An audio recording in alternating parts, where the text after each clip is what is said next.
following program was provided by an independent producer solely responsible for its content. The opinions expressed do not necessarily represent the views of this station, its staff, board of directors, or underwriters. This Social Security measure gives at least some protection for anybody to hand this out. We're asking for a chance to have the people who will receive the benefit to earn their way. The same principle established under the Social Security system in this area. It is no longer acceptable to discuss women's rights as separate from human rights. I know we can come together to face down the challenges of our own time. Hello again, everybody. Welcome to Us Democrats here on Access Nashua. My name is Dave Tenza, Chair of the National Democratic City Committee. We have two very special guests here with us this week, and this is going to really start our weeks of conversations with local candidates running for office. So I'm very happy to welcome here Representative Sylvia Gale from Ward 1 here in Nashua and Representative Jan Schmidt from Ward 1 here in Nashua. Thank you for being here. We appreciate it. Both of you have been very active in Nashua for a long time, but this is your first run at elected office in 2012. I'll start for people who don't know you, if you could just talk a little bit about your background and why you decided to run 2 years ago. Good evening. It's really a pleasure to be here as well. Thank you for the invitation. I am Sylvia Gale. I have lived in and around Nashua for more than 40 years. I've worked as a state employee, retired as a state employee, spent many, many years working at the Division for Children, Youth, and Families. And before that, had been responsible, one of a team of women who created what's now known as Bridges, the local crisis center that provides safety, support, advocacy, and healing for victims and survivors of domestic and sexual violence. And I'm currently on their board of directors. So it's been a lifelong passion, a lifelong interest, and it's work that, quite frankly, 35 years ago when we started that organization, we were hoping the need would go away by now. Unfortunately, it has not. But we're doing that work and getting a glimpse of what goes on in Concord and how important the work of the legislature is as it impacts the lives of all the children and women and their families in the state of New Hampshire. It became important to me to make sure that I had good representation in Concord, and it inspired me to take a stab at running for political office in 2012, and was delighted to be elected and have been delighted to serve these past 2 years in a very productive and positive 2 years of passing measures that will enhance the lives of New Hampshire citizens. Yeah, certainly it has been a productive 2 years for you folks in the House, and I'm sure we'll get back to talking about all the domestic violence bills that were just signed by the governor and supported by both of you. Yeah, very exciting. Representative Schmidt, please tell us a little bit about yourself. Well, I've done a little bit of everything in my life, everything from waitressing to working at Digital Equipment Corporation for years. When digital went the way of all things, I decided to open my own business. I build websites, primarily for women and small businesses. Very exciting to do. I've always been interested in politics, always voted every single time. And it wasn't until 2010 that it seemed to really make a difference in New Hampshire. And at that point, starting to pay a lot of attention, I was really disappointed with the representation that our ward had received. When you write to your representative, you certainly expect a response. And I was never getting one. And it was hurtful, because a lot of the decisions being made during the last legislative thingy were very, very difficult for regular people. And so in 2012, we worked very hard, knocked on a lot of doors, talked to a lot of people who felt the same way we did, and it was exciting to get elected. I was assigned to the Labor Committee, which I learned an incredible amount of what we do as a state, and very exciting, some of the bills that came through. Many were very small bills, but some were huge, made huge differences in people's lives. So I'd like to go back. I'd like to be able to continue. Great. And I think clearly the National Democratic City Committee is looking forward to sending both of you back to Concord to represent us in the legislature. So let's talk. You touched a little bit on the 2010-2012 legislative session, which was clearly one of the most partisan sessions in recent history, if not New Hampshire history. But let's talk about this session first, because I think you both were involved in making this session, as we said before, productive. What issues did you each get involved with that you think really made a difference for Nashua and for New Hampshire? Well, I might start with a bill that I think will make a difference in a lot of people's lives, that Jan and I co-sponsored with a number of other legislators. And actually, the bills that we initially filed in this regard were folded into the bill that ultimately passed, which is House Bill 1360, in direct response to a constituent through email who I have yet to meet in person. But he started emailing me about a year ago now and said, yet again this morning, I got run off the road by a person on their cell phone on my commute to Bedford. He said, it happens too often. It's dangerous. Can we do something about that? Could you do something about that? So I talked with Jan. We both represent Ward 1, so we talk a lot. We carpool a lot. And I said, what do you think? And we went to Legislative Services and filed a bill that would prohibit the use of a handheld cell phone while driving. And while we did have the texting law on the books, in talking with state police, highway safety officials, local police, and others, we found out that the texting bill that was on the books, which I understood over time was a compromise for other bills that had been filed years past to eliminate cell phone use, handheld while driving. The texting bill was virtually unenforceable. What the police professionals told me was that the only way they can really charge somebody with texting while driving is if and when, tragically, quite often there are crashes and the phone is frozen so they can see the text or the person admits it. Sure. And, as this process went on, and the House Transportation Committee worked very hard to craft a bill that would be supported by law enforcement professionals, daily drivers, commuters, telecommunications companies. They were all in the room for all those work sessions. I believe there were 3 or 4 work sessions to come up with a bill that held the phrase that was in our original filing, that the appearance of a cell phone in proximity to the driver's ear is grounds for pulling over and charging with a violation of $100. Now that bill, the prohibition of handheld use of cell phones while driving, will go into effect next July. And when the bill went to the Senate added on an amendment that was approved by the House, and this was signed by the governor about 3 weeks ago now. There will be an education component that the Department of Safety, Highway Safety component will bring to bear before the implementation in July of 2015. We're very proud of that accomplishment. It was very exciting sitting and listening to the subcommittees. Sure. Because they had seen this kind of bill year after year, but they didn't really have enough information to make it complete and enforceable, which was really the issue.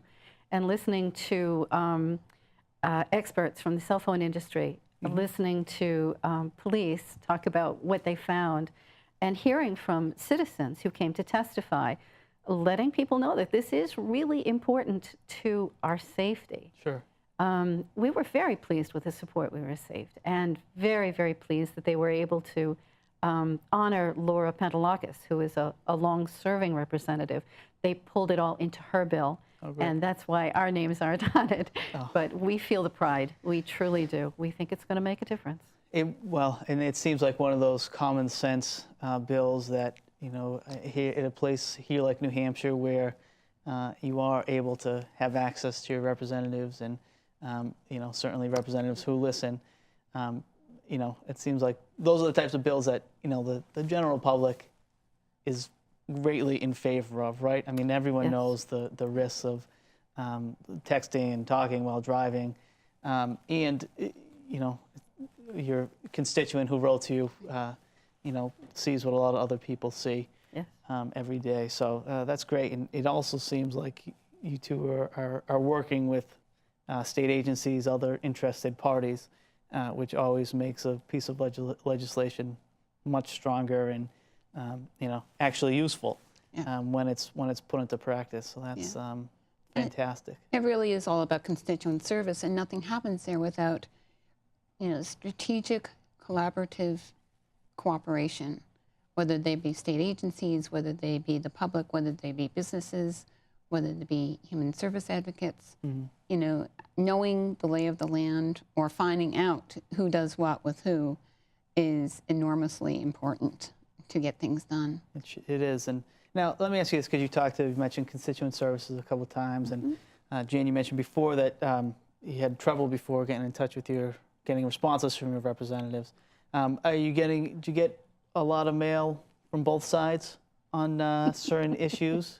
And how do you deal with that, Jan? Certain issues bring a flood of email, and the good news is that a lot of it does come from our constituents, and it's really great to be able to respond to people who have worries and questions.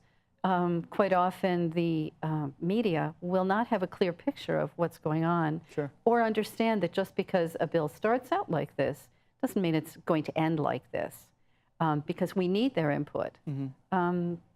For instance, if you're talking about the gun bill that came through, it was very disappointing because a lot of people had a very warped idea of what it was actually going to try to do. It would have been great for the state, and it's a shame. It's a true shame. But I answered every letter, and a lot of those folks have become my friends, and I'm very pleased with being able to communicate one-on-one is terribly important, and I'm glad for the opportunity. Sure.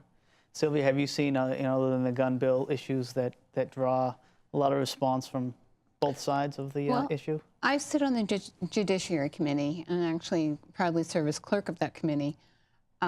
We handled a number of bills that had to do with right to know and changes in right to know bills. And we worked very hard to craft a bill out of 5 or 6 others to build them into one to reinstate a human right to know study commission that there had been several years ago and had expired, and maybe it was time to renew that because there was obviously a lot of interest on this topic this year. Unfortunately, the full House did not support our carefully crafted study commission for right to know. There was a lot of testimony in the committee. Certainly, we sat through hours of testimony over a number of bills. And we also had the reproductive health buffer zone bill in our committee. We sat through probably 6 hours of public testimony and got lots of mail from lots of different people, lots of different concerns, lots of different constituents and non-constituents from across the country, quite frankly. And the other bill that was in our committee that generated a huge amount of email, phone, letter writing, and testimony was the proposed constitutional amendment to extend constitutionally non-discrimination for gays and lesbians. Unfortunately, the protections did not go far enough to also provide those protections for people who have gender identity or expression that is different than gay or lesbian. So we were not able to move that forward in the direction that the original sponsor wanted. But we do have that for interim study, and we'll be looking at it again in a couple of weeks. That's another example of a really good bill that has a great intention, but it's not ready yet. Sure. And over time it will, I'm absolutely sure. Great. It's time for something like that. Sure. Well, I want to talk now just about your experience in the House. And let me first ask you this, because, again, 2010 probably was a huge Republican majority. There was infighting, there was outfighting, there was just a lot of contentiousness in the House. What have you seen from House leadership in the last 2 years? What's your opinion about how they've handled, this massive legislative body with 400 separate opinions every day? Well, I sit on the floor in a group of Republicans. Many sit around me. And nearing the end of our 2-year stint, they were telling me that they had never had a speaker as good as Terry. I was so proud to hear them say that. And that was one of the changes she made, was to integrate the parties on the House floor. It was a wonderful choice because it gave us an opportunity to talk about things that we don't normally have a chance to. Our job is built into 2 sections.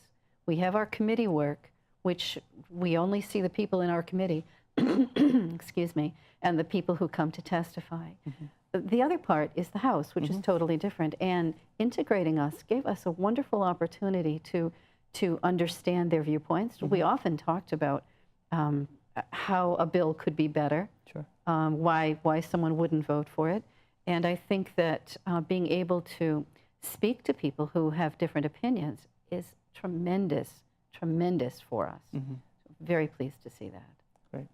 And Sylvia? Well, I actually had the opportunity to have observed the transition prior to 2010, and then to have directly experienced post that session. Sure. I had actually been working in the House Majority Office prior to the elections of 2010. So it was an absolutely fabulous experience where I got to be behind the scenes and got to see a lot of what it needs to go on, what does go on, what really goes on, and what should go on. From that perspective, when the ultra majority of the opposite party came in 2010, I was relieved of my responsibilities in that job, and which understood, and immediately was asked to come and work as a community organizer for the Labor Unity Table, because the issue became and continued to be for the entire 2 years of that span, right to work legislation for New Hampshire. Sure. Which was failed legislation for more than 4 decades in New Hampshire, and has been failed proposed legislation in all of New England, in fact. And right to work for less is not what we need. It endangers workers. It makes less safe work sites and lower salaries as a whole. But I was in the gallery for most of the sessions for that 2010-11 term, and watched in horror what was going on. The atmosphere of the State House campus itself virtually changed. And it changed from a place where workers talked and laughed and chatted and mingled with legislators. And it was a wonderful workplace to be in, no matter what party. Sure. Over the course of the 2010-11 session, doors were closed. There was no open conversation in the hallways. It became a dark place, a quiet place, a tomb-like place. Even the nonpartisan staff did not dare talk openly. There was no laughter. There was no normalcy. People were shuddered. People were afraid. And conversations took place either out of the building or in whispers behind closed doors. It was not very pleasurable for anybody to be in there. One of the first conversations I had in the elevator in the State House was, "Did you hear somebody laughing? It's so good to hear somebody laughing." And it set the tone. Sure. It really did. It changed the way people felt about their job there. It was tremendous. Yeah, and I mean, I don't, that's clearly, it's not that type of work. The veil lifted so visibly for everybody involved in the entire campus. And nothing was necessarily said directly, but the atmosphere just changed. Sure. Doors were opened again. There was laughter in the hallways, as it should be. It's hard work. The staff in the State House, in the Senate, in the House, in the legislative offices, the legislative services that draft all the bills and do all the research, the accounting office, the press room, they work very hard. All those staff do. Oh, sure, and I'm sure they're so understaffed, like so many other agencies of state government. They truly are. And I mean, the New Hampshire House with its citizens legislature should be a place that's Welcoming. It's welcoming, it's congenial, because we all know that you folks are paid $100 a year, $100 a year to go up and put in countless hours. And if we wanted people up there fighting each other all the time, then, well, we should probably think about a more, I don't want to say a more professional, but a full-time legislature.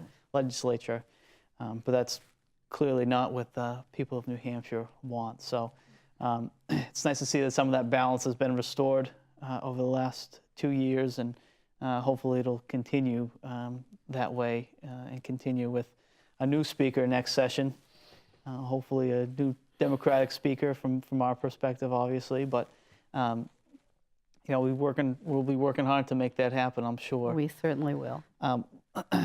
Let's talk briefly. We have a couple minutes before we break. Let's talk a little bit about the campaign. What you two are already out there talking with people. What are you seeing? What are you hearing about this time around? Because this 2014 is not like 2010, regardless of what the other party wants to think. So what are you hearing in Ward 1? I think we're hearing the same thing we heard in 2012. That they are understanding that Mr. O'Brien, Representative O'Brien, wants to come back, and he wants to take control again. And I think that's one of the things we heard most while we were campaigning last time, was that, is this really what we want for the state? This is, I mean, besides what he did, what he forced on the state, it just made it a very contentious and unpleasant place, and people could feel that. Sure. Even in Ward 1, Nashua, far away from Concord, it really did resonate with them that he was doing a very bad job for the state. And so I'm hearing the same thing, that if O'Brien returns and gains power, it will be another bad 2 years. Sylvia, and I think the gains that we have started to make with the bipartisan balanced budget to begin to restore and repair some of the damage that was done in that prior session, it took many people, many hours and great effort, for example, to solve the mental health lawsuit against the state that was a direct result of the O'Brien budget. It was resolved this year by the leadership, the bipartisan leadership of the House and Senate.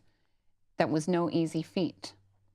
The balanced budget of bipartisan, collaborative, cooperative efforts to begin to restore some of the services that were devastated by that previous budget.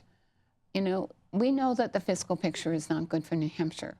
New Hampshire has had a structural deficit built into its process forever. Every month, it's a mystery and a miracle that people still get their paychecks and that the buildings still have heat and lights. But the hard work of many results in good things. We really feel very committed and strongly supportive of our leadership and the bipartisan leadership that's been cultivated and worked so well these past 2 years, that we'll move on to next year, craft and balance yet another budget. Services to women, to children, to gentlemen, to the disabled, to the mentally ill, to elders, to our most vulnerable citizens. We cannot turn our backs on them. We do have obligations. We must obey that. Sure, and certainly here in Nashua, cuts to social services, cuts to education, we feel them even greater than other towns, other smaller cities. We bear a little bit more of that burden. We saw here in Nashua with all the spiking crime, all the robberies that were committed earlier this year or last year. It has an effect on all of us and all the citizens. So it's not just this population that it benefits. It benefits the whole city, the whole state. So thank you for fighting for those types of issues. And another person who's been influential and solving a lot of the issues has been the Governor Hassan's been on the forefront of settling the issue with funding for social services and passing the bipartisan budget. Have you had a chance to work with the governor at all? I know that you probably on this domestic violence bill. She was someone involved, probably mostly you folks. But how have you found her working with her as a leader? I think she's doing a terrific job. She's a governor for everybody, not just Democrats. She works in a bipartisan way, whatever she does, and it's great to see. It must be a very difficult thing to do, being the single person making that decision when you need to be bipartisan above all. And she's doing a terrific job for us. Sure. I'm very pleased. Yeah. And certainly in New Hampshire here, we're doing being a lot more productive than what's going on in Washington. So people citizens of New Hampshire should feel good about that. We have a couple minutes left here in this segment. One of the things I also wanted to bring up with you, the representatives, is that you also serve in Concord now with the great Angie Kopka. If just quickly here, is there anything that you've learned from Angie in the last couple of years? Oh my. She has a way with people that just astounds me. They love her.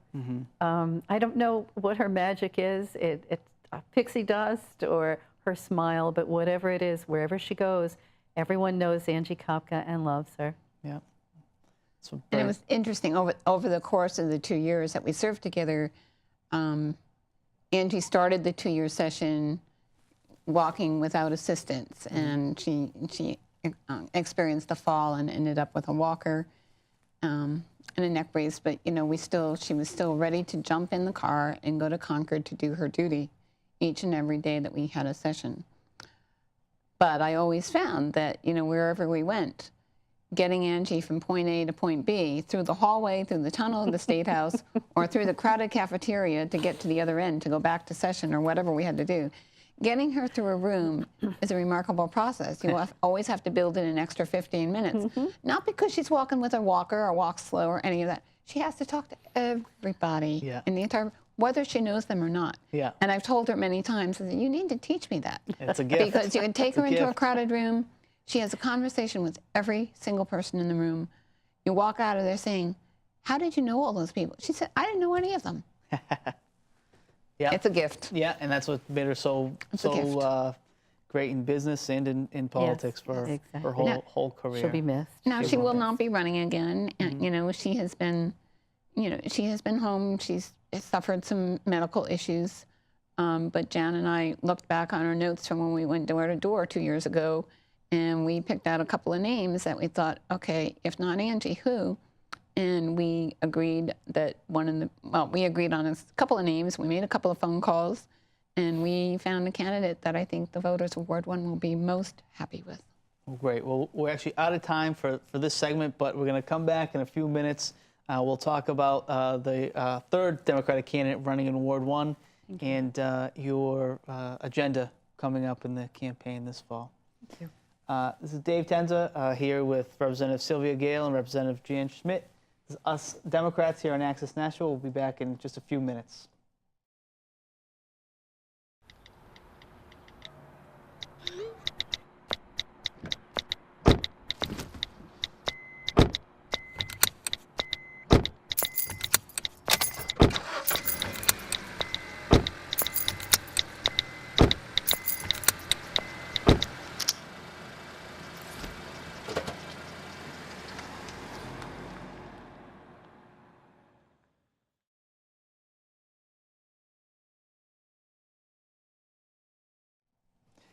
Welcome back to Us Democrats here on Access Nashua. Again, my name is Dave Tenza. I'm joined today by Representative Sylvia Gale and Representative Jan Schmidt.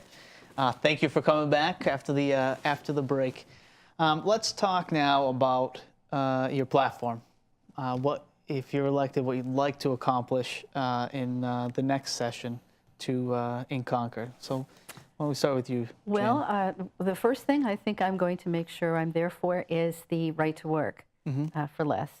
It comes back every year, and listening to it last year in committee, we had doubled the room. It was a wonderful, large attendance, and we discussed later that not a single business showed up to tell us that we should get rid of unions in New Hampshire, and so that was very easy to say no thank you to. So that's the kind of thing that comes forward to us in labor, and very exciting. Protections for employees. One of the things that we really tried very hard to do was to build some protections around the pay card. We had a request from some businesses up north that deal mostly with students who come here to work just for a season in the ski industry.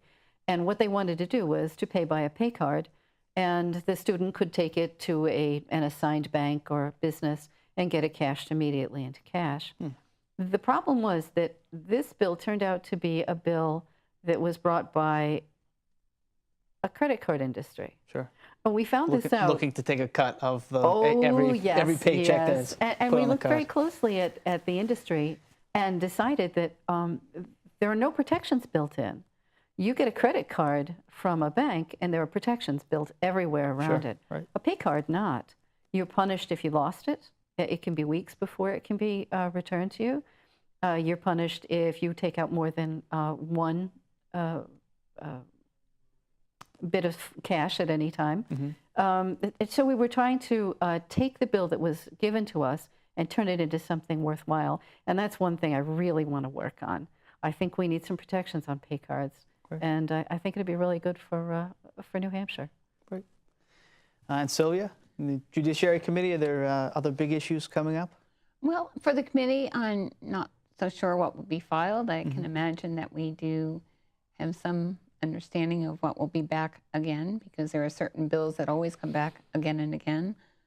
I think, over the course of the past few years, there's been kind of a yo-yo effect with some of the economic detriments to some of our more vulnerable citizens. I'm very concerned about that there will be, and there likely will be, a renewed attempt to restore interest rates for payday loan companies so that they could come back into the state. They charge exorbitant amounts of interest for very small loans, and unfortunately, we were not able to hold the auto title loan companies at bay. Several years ago, there was legislation passed which would cap the interest rate for loans, for small loans, at 36%. That percentage is actually derived by what the U.S. military industry, if you will, requires on pawn shops that are adjacent to military bases across the country. 36%. So when you have the proliferation, as we have seen since the interest rates were done away with for the auto title loan companies, at well beyond 36%, up to the 300 to 400% range. Wow. For people who are in a jam financially, especially when their car is their only collateral, that can just lead to a devastating cycle of poverty that people were just trying to claw their way out of, and now they're right back in. So I expect that we will be seeing renewed interest to both cap the interest rate at 36%, which I would absolutely support for both auto title loans and payday loans, and a renewed effort to bring back the payday loan companies. Those are pernicious lending, profiteering that I think we can do much better without. Sure, and I mean, it's almost, I think people recognize that there's somewhat of a need for those type of businesses in the state and the community, but at those rates, it's almost criminal, and it's it's like you said, it's preying on people at their most vulnerable state. So, but we do have very wonderful credit unions, and a proliferation of credit unions. In fact, we went to the grand opening of the Service Credit Union on Amherst Street just a couple of months ago, which I did not know because I've not been a member there. They have their beginnings started at Pease Air Base. Oh, They're really? military service based. not that they don't include other members, certainly, Sure. but they are a service to our military, our families in service, and others. And I also know, Triangle Credit Union, they make a business of offering low interest loans to people in need, so that you can eliminate the need for the loan sharking that goes on in the other industries. Sure. I'm very interested in, from my background and my extensive work with low-income families, I'm very interested in initiatives that would help people in poverty, people that are under salaried, and there's a lot of them here in our state, that they have access to information about how not to become vulnerable to people that want to loan them money for a high price. So one of the things that I've talked about, and actually I had wonderful conversations with my Republican seatmate on the floor of the House this year, about bringing forward a bill to require financial literacy being taught in high school. And I think that's a good bipartisan bill that we may be looking into. I think that's that is a great idea. So much of people's troubles could be solved by learning some of those skills, right? Just learning how to bank. Exactly. We're finding out that some schools do this for some of their classes. So it's very hit or miss who actually gets to find out how to keep a checkbook and what it means if you take out a loan. Right. They just don't have a good overall plan for the state. And that's really what we'd like to see. Some states are including it in education from as early as 3rd grade, how to handle money, what to do with it, what it means, all of the functions that you use a bank for. Yeah. And I think we could come up with something that that the state would really benefit from. Yeah, that'd be fantastic, and certainly an initiative like that would help students and kids in the state for a long time to come. How about looking forward, issues that are going to be important to Nashua next time around? Do you think anything will come up with rail? The rail study is due this. Rail study is due, and I think people are anxiously awaiting to see what it says. I know that certainly our mayor and most of the Board of Aldermen are, no pun intended, on board with moving forward to bring commuter rail to Nashua. It opens up all sorts of opportunities for Nashua and beyond. But we have to be concerned with what's important to our constituents here. And I don't have any doubt that the Nashua delegation, in a bipartisan way, will more than likely support anything that comes before us that would help enhance those activities and move it forward if we can. Yeah. Extremely beneficial to Nashua as far as business goes, as far as property values, as far as cutting down on the amount of money we need to repair roads. If people are taking the train, we've already right there taken a chunk of that traffic out. We can think of a lot of things to do for Nashua, but I think that's right on the top. Yeah, I think it's got to be. I think clearly both of you have been supportive of that, and I'm sure we'll continue to be supportive of it. And it's, I'm fortunate to work here in Nashua. I had to commute into Boston for a couple of years. And it's such a quality of life issue, I think, and I know that people say that there's never pay for itself, there'll be a cost to it, but whatever cost there is mitigated by Absolutely. The impact that it has on people who have to go into Boston or wherever. Even to take it in on the weekends would be fantastic, just to be able to relax. Absolutely. And not have to worry about parking down there is a huge or thing. getting caught in traffic at Christmas time or Yeah, I think the thing that gets lost in Concord quite often is that Nashua is the largest economic driver for this state. And you know what, there's been an ongoing discussion, I believe, in some circles, that does Nashua get its fair share back from state government sometime, So I think as Nashua representatives, we feel that responsibility very strongly, that we need to look out for Nashua and make sure that Nashua stands out as an important part of any conversation that's going on. When leadership decisions are being made, Nashua reps and senators need to be in that mix as well. I think we are now. I trust it will continue, but it's very important because Nashua is a huge contributor to the economics of this state, and we should never overlook that at all. Sure. No, we definitely shouldn't.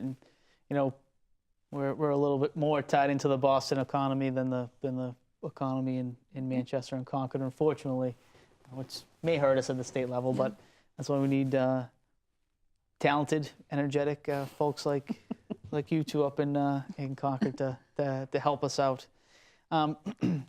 Ward 1, is the polling place changing this time? Yes, it is. And I think that's very important. You know, if no other message from anything we've said today resonates, we need to let people know that these elections coming up in 2014 are more important than ever before. There's so much hanging in the balance. We have, as Democrats, we have a wonderful ballot from Senator Shaheen to Congresswoman Custer to Governor Hassan, and all of the Dems in the slots below. We have strength, we have unity, we have drive, we have commitment, and we have balanced people that will bring good ideas and good product back to the constituents. But what voters in Ward 1 need to know, particularly, is that if you've driven on Broad Street lately, you've seen the renovations that are going on at the Broad Street School. And unfortunately, that will interrupt our usual voting place in both the September primary that's coming up on September 9th and also the November elections. Please don't let the construction and the temporary move keep you away from the polls. We need your votes. We need you to come. We need you to use your voice in November and September. Birch Hill School is where the new polling place will be for both September and November. Okay. I'm sure we'll have some signage up to make sure people know. We really don't want to confuse anybody about this. Sure, and what we don't want is for people to show up at Broad Street and say, oh, I don't have time now to go and not vote. We need to the city clerk's office is being very diligent about making sure, because we're not the only ward. We're the only ward with a temporary poll change, but we're not the only ward with poll changes this year. So our city clerk has been fabulous in terms of keeping track of the changes and making sure the public is aware. Great. And you two don't have a primary. You'll be on the primary ballot, so anyone who wants to go out on September 9th and we'd love to see them. We'll be there all day long. Come over and say hi. Yeah. We'll introduce you to our third running mate, who Angie Kopka has said is a good choice. Yeah. Tom Woodward will be a wonderful, wonderful addition to our little crew. Yeah.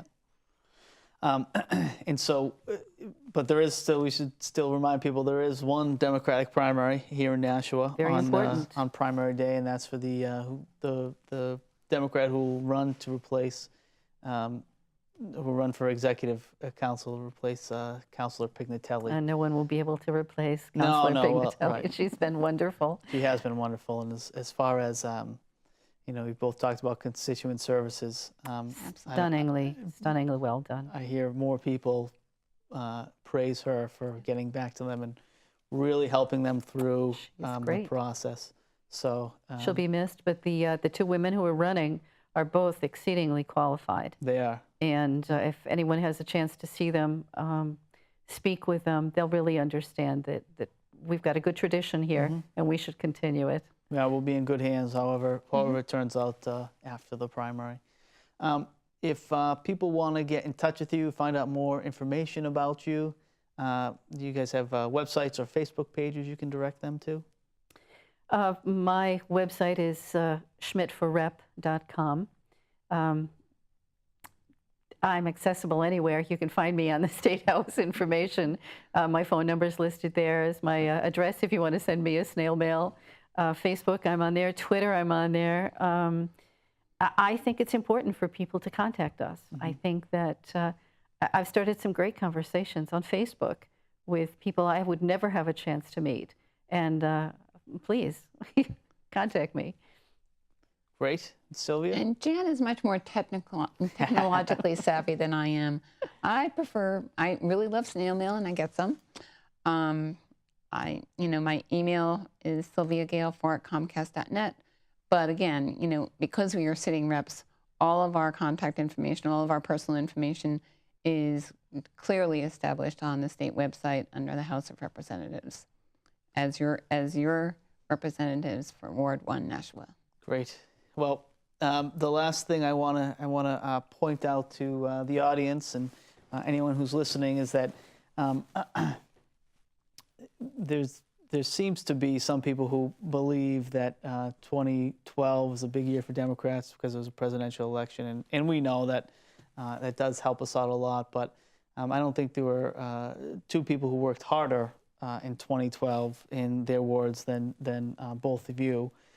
So I know that, you know, regardless of the national climate back then, most people who came out to vote for you had a chance to get to know you and talk to you, and I'm sure this time around they'll have that same opportunity, going door to door and making phone calls. Yep, we'll be out there. Yeah, yeah. So when these two ladies come out, please open your door. Welcome us. Take the phone call. Don't be too upset that it's another canvasser coming to your door, because it is important. And, we're running for ourselves, and quite a few constituents said that to us when we knocked on their door.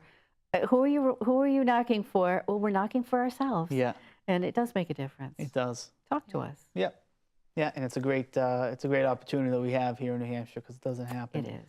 Even in other parts of the states, the more rural parts of the state, doesn't happen. So, Representative Gale, Representative Schmidt, thank you very much for being here today. Thank you for this conversation.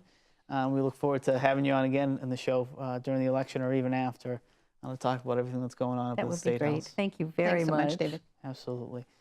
Well, that'll do it for us this week here at Access Nashua. I'm Dave Tenza, Chair of the National Democratic City Committee. If you'd like any more information about our group, please visit us at NashuaDemocrats.com.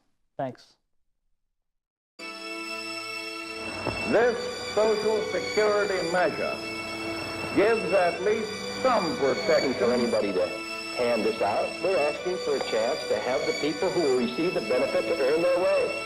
The same principle established under the Social Security system in this country. It is no longer acceptable to discuss women's rights as separate from human rights. I know we can come together to face down the challenges of our own time. The preceding program was provided by an independent producer solely responsible for its content.